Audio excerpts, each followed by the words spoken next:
Ay, dalak din niluto niyo. Una po sa lahat, maraming salamat po kay nanay at saka daddy. And happy anniversary po sa inyong dalawa. Salamat po nay at daddy sa inyo. Sana haba niyo pa po. Pasensya ninyo sa inyong mga anak.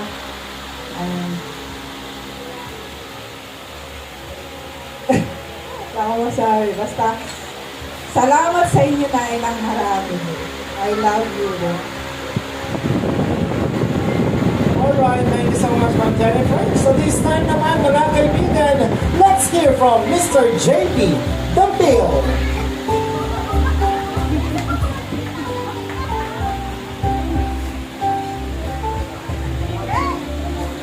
Bisa.